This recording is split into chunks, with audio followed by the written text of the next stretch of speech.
Good man.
Shall we make a start?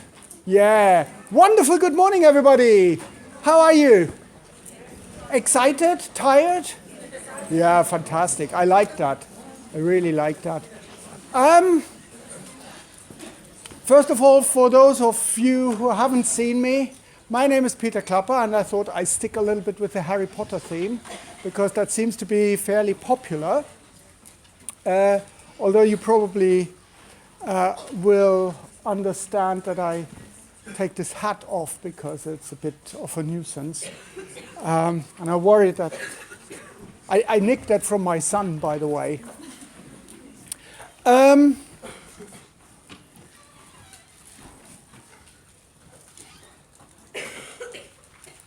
Okay. Okay. Some people have expressed concerns that they have a lecture here until 10, and then another lecture in Kane's Lecture Theatre 1 at 10, and then the next lecture again here. This is part of the university's well-being strategy to keep you fit and make you run around. Somebody also said, yeah, but is it okay if I leave a little bit early? Yeah, if you want to leave early, that's absolutely fine with me. I don't have any problems with that. Good morning. But don't worry too much about it because the rule at the university is basically that we finish a lecture 5 minutes before the hour and start a lecture 5 minutes past the hour. So bless you. So you've got 10 minutes at least to walk to the different venue. You will find that usually I will try to finish early and start late. That suits me quite well. I hope it's okay with you guys. So this is the first session for this BI 308 skills module. People have asked me what books they should buy. The answer is don't. I mean, not don't ask me, but don't buy anything. Because, well, there is something on the reading list, it's skills for biomolecular sciences or something like that. But you will really get all information from lectures, workshops, the interweb, everything is there. So you don't need to waste precious beer money on books that you are then, or at least for this module, on books that you are going to sell next year and try to flog to first years next year. So, right. So, sticking with the Harry Potter theme, defense against the dark arts. And this is something that I'm really keen on, because at the end of the day, what you get out of university entirely depends on you. But I want to give you a few tricks. So, somebody just said hi. Oh, that's quite nice. That's cool. I tell you later on how you can communicate as well. So, it's a nifty system. It's something totally new that I've tried out, that I'm trying out today. If it goes horribly wrong, then, at least. So why Defense Against the Dark Arts? What does it talk about? And yes, because university is a very dangerous place.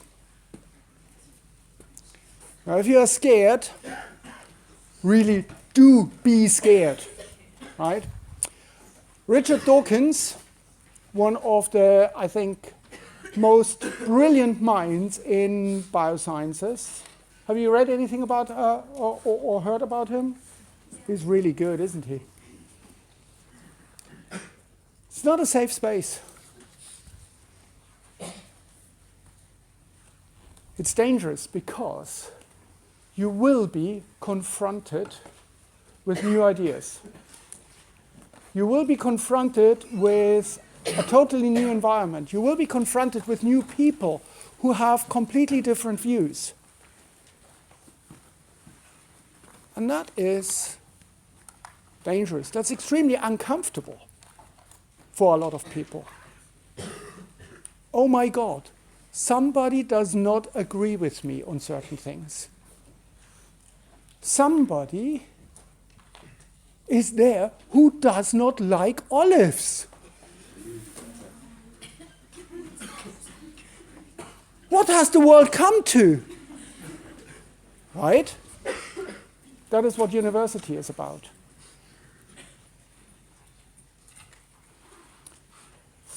Over the welcome weekend,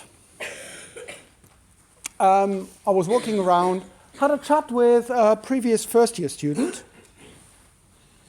She was a welcome helper. And I said to her, how's it going? Are you excited about next year? And she said, yeah, I'm really excited because last year was very disappointing. What happened? I only got 69%. That was 1% short of a first-class degree mark. Although I worked so hard for it. In the chemistry exam, I simply forgot everything. And I thought, holy mackerel, there's a lot going on there, isn't there? So she's disappointed. She only got 69%, despite working so hard. Maybe working hard isn't really a clever thing. If you work hard, does it always lead to the desired outcome? Obviously not. I mean, I can confirm that. I'm friends with a gardener. And I watched this poor sod. He's also a tree surgeon, and he had to cut down a fairly big tree. And I watched him. He couldn't use his motor saw or chainsaw or something like that. He had to do it by hand. So I walked the dog, came back. He was still doing I looked at him and said, Phil, sorry, this is not going to work. In this hour that I was away, you just cut into the tree that much. Look, you are in a total state. You are sweating like a pig, and this is not good.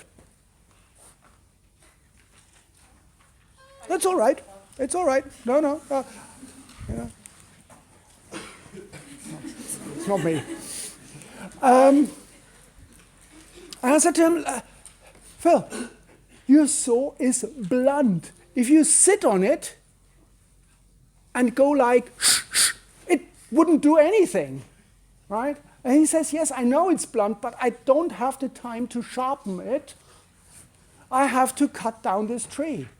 I thought, wow, There's a lot going on here. Probably not. Yeah? So hard work, obviously, this person believed that hard work equals outcome. If I work hard, if I work 24/7, I actually should receive 100%. And while I fully agree that you have to do some work, it's not work hard, work smart. What she is suffering from, in this case, is one of the foulest creatures that you can think of. What's that? It's a Dementor, exactly. It sucks out all the happiness from you. It diminishes you.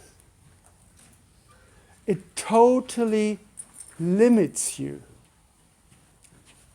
This thing is actually called a limiting belief. And it's a massive spell. And this limiting belief, everybody is suffering from. Not just that student. I'm suffering from limiting beliefs. You are suffering from limiting beliefs. Now, the university is a dangerous place because you might experience that your limiting beliefs are challenged. Why is a limiting belief so dangerous? Why is a limiting belief so horrible? Well, the clue is in the name. It's limiting you. It stops you from doing certain things. Things that you perhaps might enjoy. So it's limiting you. Where does it come from? Where do these Dementors, limiting beliefs, where do they come from? Well, of course, they come from you. They come from your brain. And maybe some people remember the last episode of Harry Potter, where Harry Potter fights Voldemort in the ground and gets sort of killed. And he is then transported to this very white place where he meets Dumbledore again. And Harry Potter says, "Where are we?" Dumbledore says, "Where do you think we are?" What does Harry Potter say? No, it's a place in London. King's Cross, yeah? Oh, I think it's King's Cross, but just cleaner and without the trains, right? And then he asks, "Is it real?" What does Dumbledore say? Of course it is real, because it is in your head. Now think about it. Your brain has about 85 billion cells. And these poor cells are sitting in a very, very dark room. It's just your skull. There's nothing there. It's dark. It's warm, but it's dark. Your brain does not have any information about what's going on outside. Your brain has never, ever seen a single image. Your brain has never, ever heard a single sound. Smelled the smell of freshly brewed coffee. It hasn't done that. All the information that your brain gets is spikes in changes in chemicals, electrochemical signals. So, if I touch you, sorry, I didn't ask first. If I touch you, yeah, it's common assault now. Yeah, you're not Neymar. No. Oh, okay. All that you will feel is, well, actually, my touch receptors will send a signal to the brain, and there's a change in chemicals. So, your brain is sitting in a dark room, it gets flashes of changes in chemicals, and now your brain is trying to make sense of things. From these flashes, your brain is trying to create reality, or what we call reality. Most people have similar realities. The brains are sort of almost in tune. We can probably all agree that we are in a lecture theatre, that there is a totally mad bloke standing in front of you, yeah, with a robe, talking in a funny accent. Yeah. So you can all agree on that. But if I said to you, imagine a flower, or imagine flowers, everybody will come up with a different thing. If you are working in a bakery, you might even think about a plant when you hear the word flower. Right? So everybody is creating different realities. And the most important thing is that all these realities that you create every second of your life need to be sort of congruent. They need to make sense to a certain point.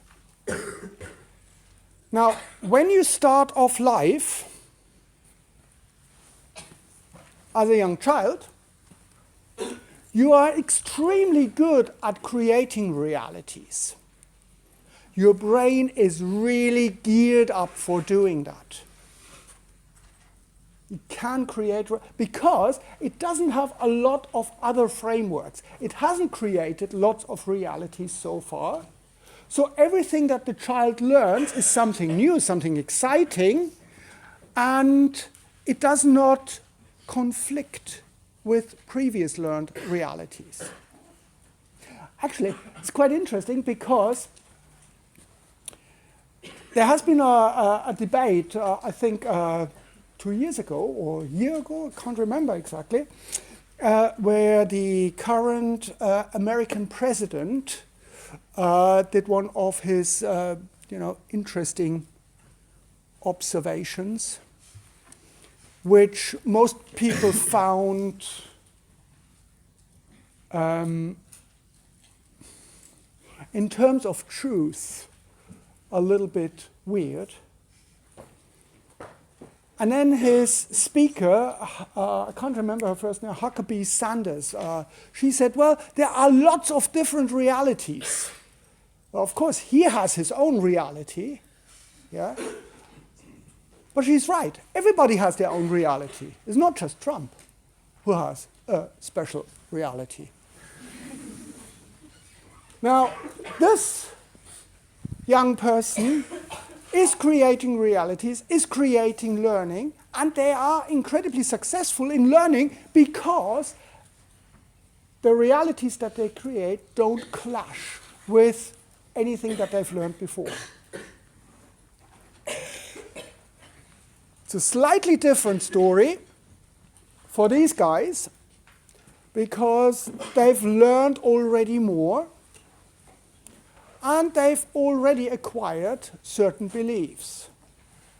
So learning gets a little bit more difficult because the brain has to do more work in order to put new learned things into the reality so that it makes sense. And sometimes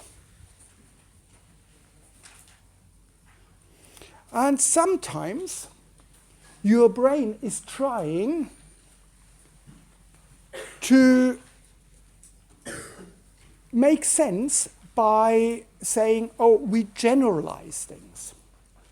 This is what's called conditioning. This morning, I found a wonderful example of conditioning. Quite a few tried to scan their thing, their lanyard, with a card reader that goes to another office. So in less than 2 weeks, we have conditioned you that when you see a little white box at the university attached to a door frame, you go like, right? You don't even question anymore. What am I doing here, right? This is conditioning. And it was discovered, actually, does Pavlov actually ring a bell with you? Yeah? By the way, that's not Pavlov, that's my dog Coco. But it's amazing. You can condition him so beautifully, it's called training. So he knows that when I put my hand in the pocket, he will get a treat. But before he gets the treat, he has to give paw. Right? And only then. So, put my hand in the pocket, he sits down and goes like that. This is actually what Pavlov did with the bell. Just for those of you who haven't done advanced psychology, in the 1930s, Pavlov tried to understand behavior. So he took a dog. When a dog is hungry and you give the dog food, they start salivating. Almost looks a little bit like, for certain dogs, it looks like they've eaten some trainers and the shoelaces are hanging out. And every time the dog got food, the dog salivated. Now, Pavlov, every time he gave food to the dog, also rang a bell. And after a few training sessions, he just rang the bell that didn't give the dog food. But as soon as the dog heard the bell, it started salivating. That is conditioning. Hand in the pocket, dog goes like that. You see a white box, you go like that. Right? Conditioning. And conditioning is a good thing because, in a way, you don't need to totally make a new construct of the world. You have this, and it's almost an automatic reflex. Can also be very negative, because you can be negatively conditioned.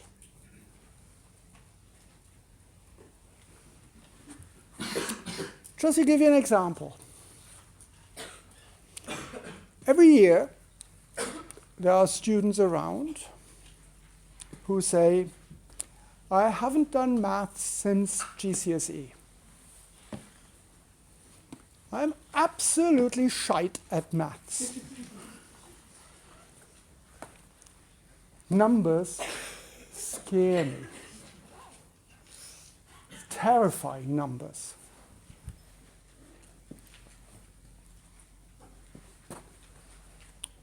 Now I want to know, is anyone here who feels a little bit like that?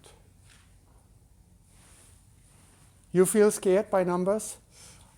You are absolutely fantastic. Thank you so, so much for putting your hand up. This is incredibly brave. You know that you're brave. Yes, you are brave.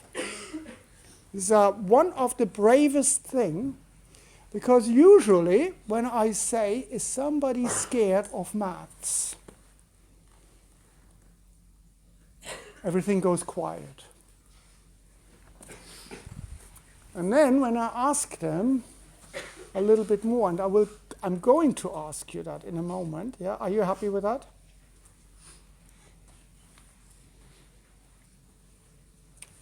They go like, Oh, look, a shoelace. Oh, that's interesting. What's happening here? Oh, you've been conditioned. You have been wonderfully conditioned. Your brain says, if I don't make eye contact, I can't see him. If I can't see him, he can't see me. He's not going to pick on me. Right? Beautifully conditioned. Now, you have been so incredibly brave. Are you brave enough to play with me a little bit? Are you okay with that? Can I ask you, please, to come out to the front? A very, very, you don't need your computer. A very, very big hand for that incredibly brave young lady.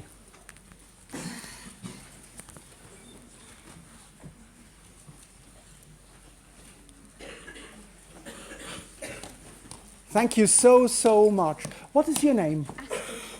Astrid. Astrid. Wonderful. Are you a bit nervous now? Just a tiny bit. A tiny bit. You're not panicking. Wonderful. Absolutely brilliant. But you have a thing about maths. You don't like maths. Maths is bad. A little bit. Numbers are bad. Yeah, numbers are bad. Yeah, absolutely. And you are not good at maths. I got a C at GCSE, and then I kind of pretended the maths in A-level didn't exist. Okay, so maths didn't exist. Do you think this is probably because your brain is not wired to deal with maths, to deal with complex maths? Maybe. Mm-hmm. Now, Astrid, I want you to do something for me. Right? Shall we make her panic? Okay. It has a good outcome. Trust me, okay?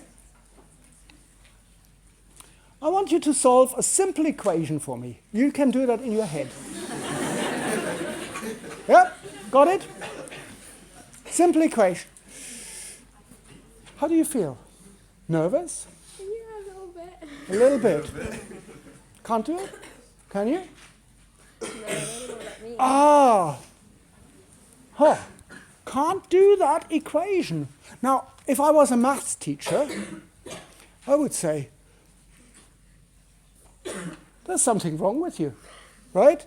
You should be able to do. I mean, I could make you feel really bad about yourself, right? But I can also make you feel good about yourself. Okay, you can't do this equation. Fair enough. Let's do a little bit of game, just to lighten up the situation.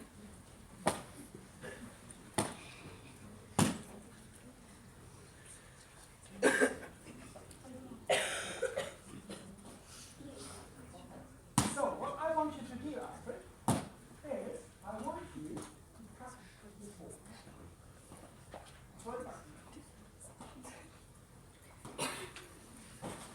Wonderful. Great stuff. One more to do that, Robert. How would you feel if I told you that your brain just solved this equation? Because this is the equation for a hyperbole that you use when you solve. Right? Your brain is actually fabulous. Your brain can do maths. You have been conditioned that maths is bad. But you have just seen that you can do it. You can solve this without a piece of paper, without a computer. Your brain can do it. How good is it?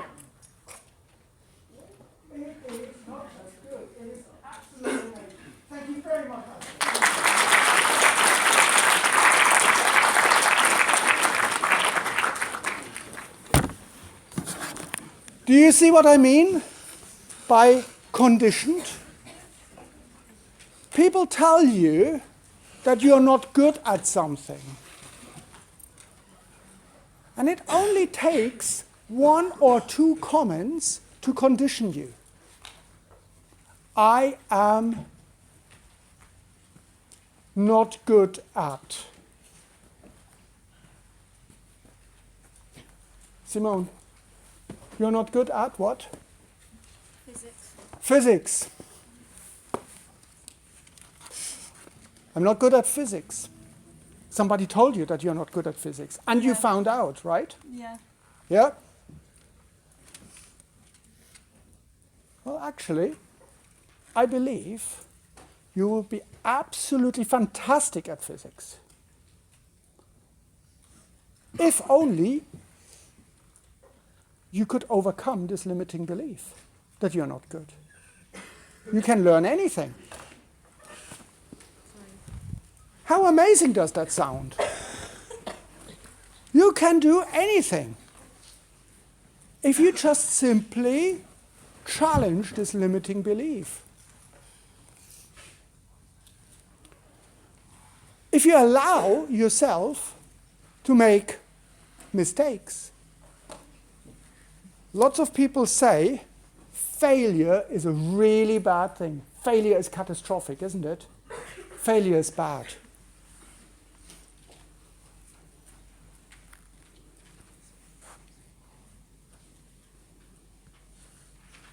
I want to show you something.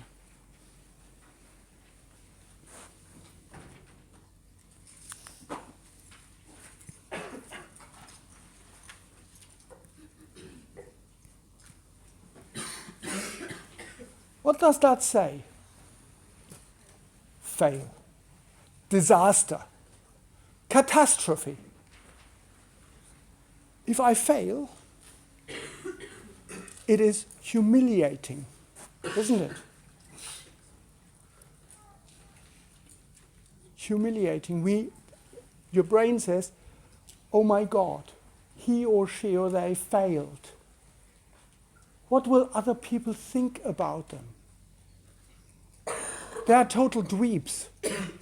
I mean, they are probably just, scum. They fail. What does it read now?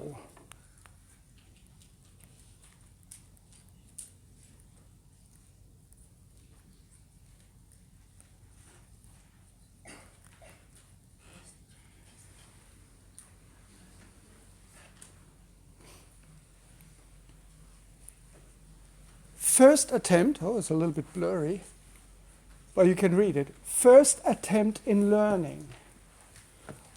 If you don't fail, you don't learn. A little child doesn't care because they don't have a concept of failure. For them, failing is not disastrous. For us, we have been conditioned that failure is OMG. Under no circumstances fail. But I want you to fail. I want you to fail. I want you to make mistakes. I quickly need to refresh that. Actually, it's sorry, it's a little bit blurry, but I hope it will get better. I want you to fail. Because only if you fail, only if you make mistakes, you will learn something. Here's one of my all-time favorites. You see numbers. 2, 4, 8, 16, 32. I'm not so much interested in what these 2 question marks are at the end.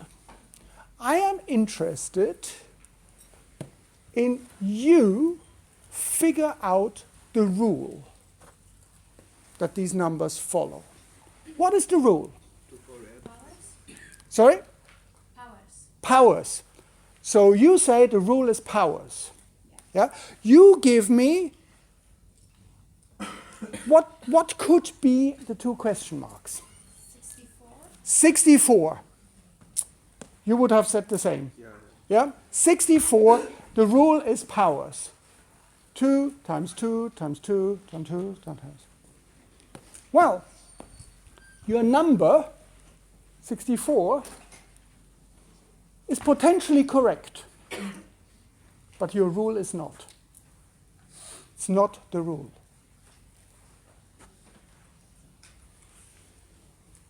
Somebody else hit me. What's the number? What's the rule?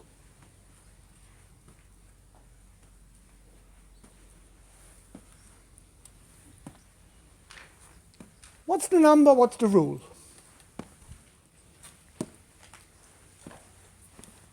I think the number is 64. The rule is you multiply the previous number by 2.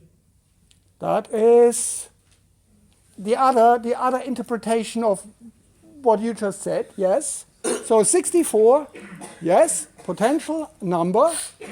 The rule, no, you didn't get the rule. You haven't got the rule.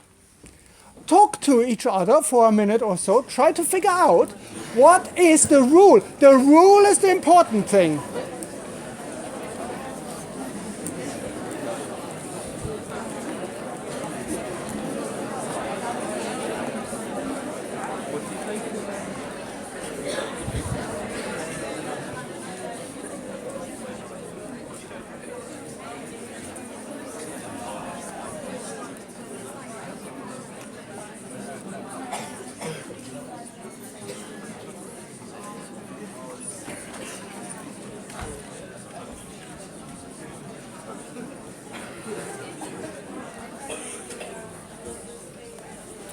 So, what is the rule? Anyone? Add all the previous numbers together, add 2. Add all the previous. So what do you get?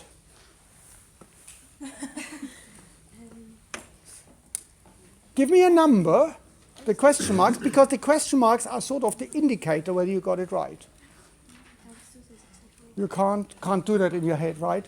Well, it doesn't matter. Whatever number you come up in this case, by adding them all up, yes, it could be the right number, but it's not the rule. So you can add numbers, previous numbers, and add 2 on top. So if you go 8 plus 4 plus 2 is 14. If you add 2, it's going to be 16. And if you add 16, 8, 4, and 2, you're going to have 50. And then you can add 2 on top to get 32. Did you get that? No, so. I didn't.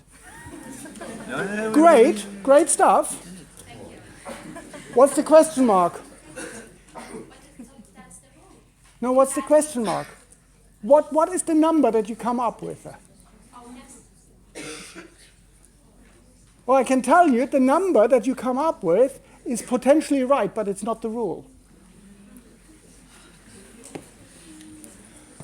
Shall I tell you where you are going wrong? Yeah. Not just you. There's a hand up there. Yep.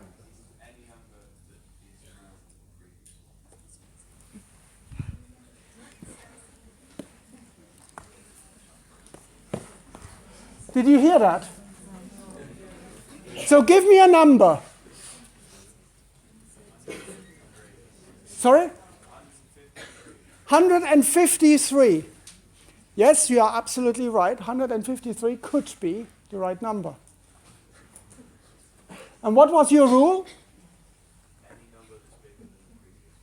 Any number that's bigger than the previous number. Shall I tell you something? You're absolutely right. That is the rule. I'm incredibly disappointed that you found it. You knew about the thing, didn't you? Yeah. Because under normal circumstances, you would not be able to get this rule. It's really a simple rule, isn't it? Now, if you are looking for the correct solution to that, you would always come up with something that you think is the correct solution.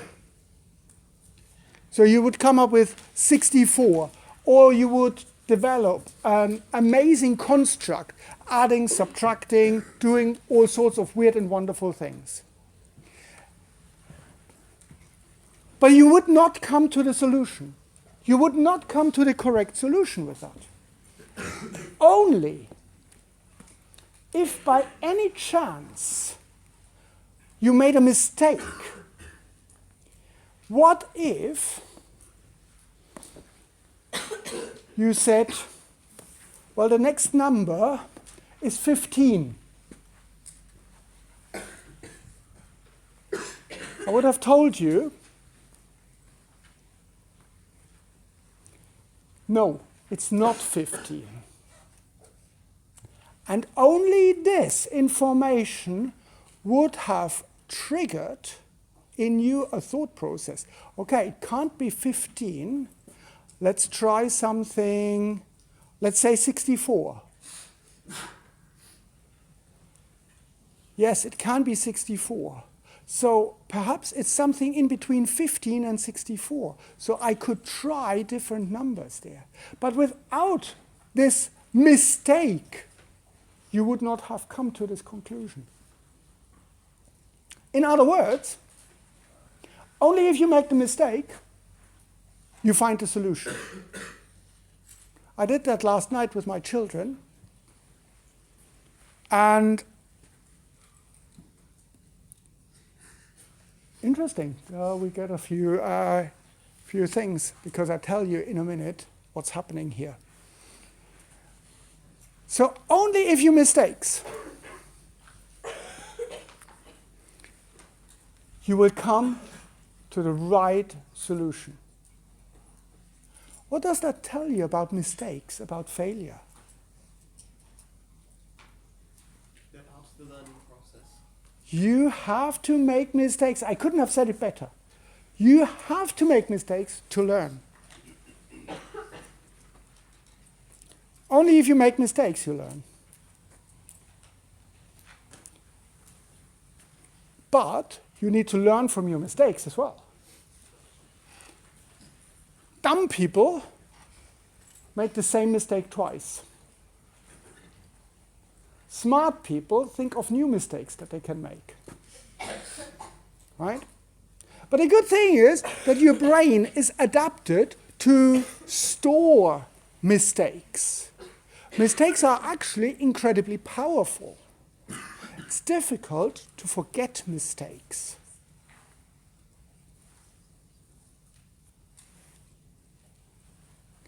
But you have to, in a way, rethink what you have learned. Because mistakes usually are not terribly comfortable. You don't want to make mistakes. Because people told you mistakes are bad. And now there's this funny bloke, again, telling you mistakes are good as long as they serve a purpose. Now, if you fail, usually it doesn't have a huge consequence, unless you do parachuting. Right? But otherwise, as long as you don't kill yourself or anyone else or blow up the university, mistakes are good.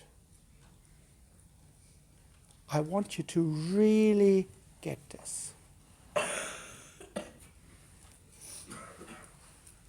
And what I want to show you, how you can store memory even more powerful, is something that's called the forgetting curse. Harry Potter again. Actually, it's called forgetting curve and was developed by a guy called Ebbinghaus.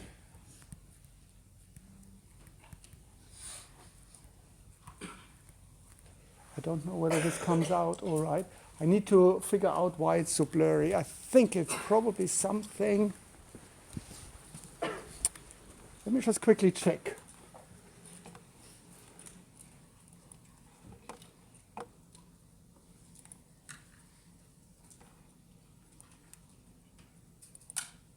Maybe that solves the problem. Is that better? Yeah, that's better. I just have to refresh.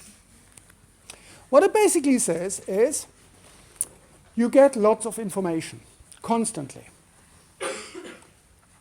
It's about 40 megabyte per second from your nervous system. That's actually the flashes that your brain sees. 40 million flashes per second. That is what the brain is dealing with. And of course you can't remember everything. Actually, your subconscious brain does remember. You have a very powerful filter that allows you to store 7 plus minus 2 bits of information per 20 seconds in your short-term memory. The rest is filtered out. But it does not mean that it goes into the big memory bin. It is stored. And that's amazing. It is stored. Unless you do something fairly dramatic to your brain, i.e. you remove half of it, you cannot lose memories. It's not possible. It is stored. But why can't you remember things when you go into an exam?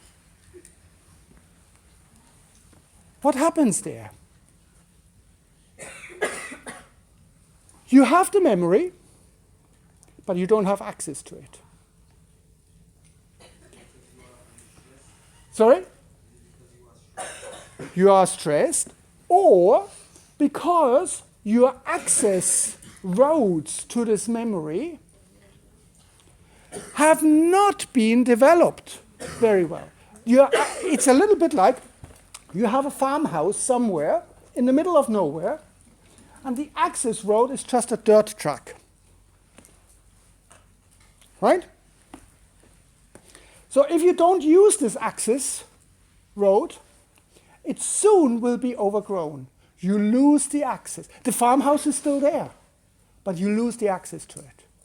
On the other hand, if you look at the M2, for example, there's constant traffic on it. This access road from London to Canterbury, it's pretty difficult to lose that. What this Ebbinghaus guy found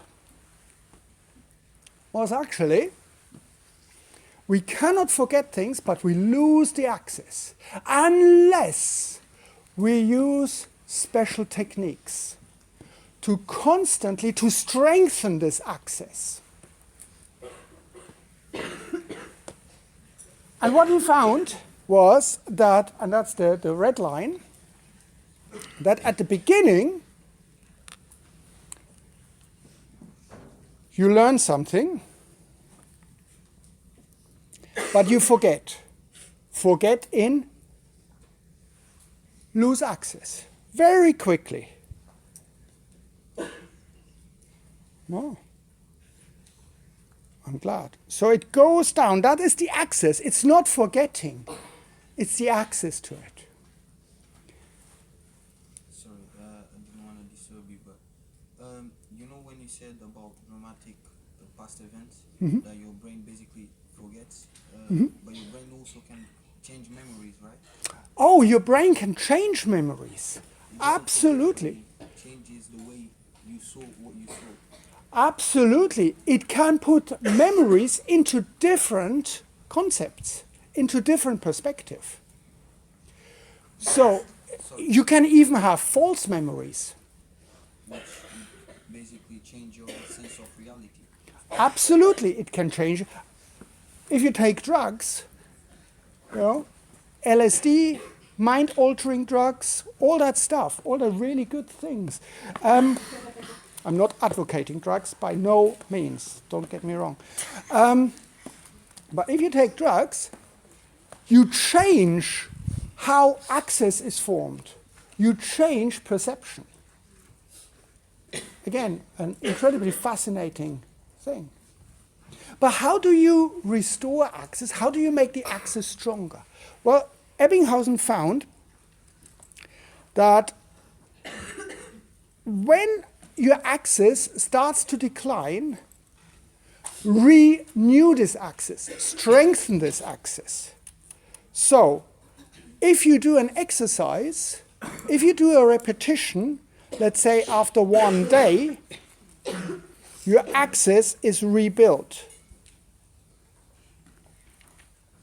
Like that. It goes back. You have the dirt track back. Of course, it will go down again. But then, if you stop it again from being decaying, it goes up again. And there is, in learning theory, there's a wonderful, wonderful technique which is actually called, oops, das ist the best lecture ever, yeah, I know. It's called spaced repetition.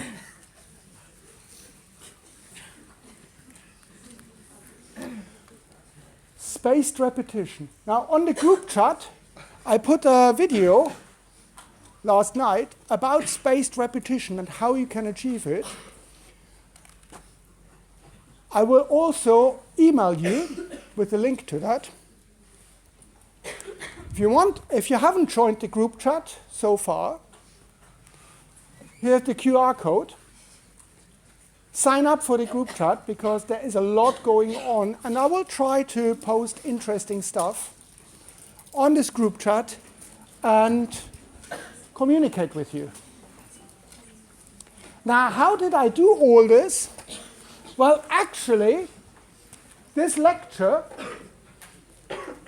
that you just attended was also live streamed onto my YouTube channel. My YouTube channel is PK11 Kent.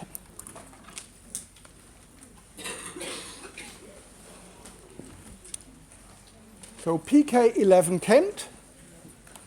Please feel free to subscribe. I don't get any money from that. I will send out the link. But I'm planning in future to do live sessions in the lecture theatre, but also live stream. So if for one reason or the other somebody can't attend, or if you think that the bed is nice and warm, you probably can do that from your bedroom. I shall see you tomorrow afternoon for some potion making. Enjoy your day. Thank you.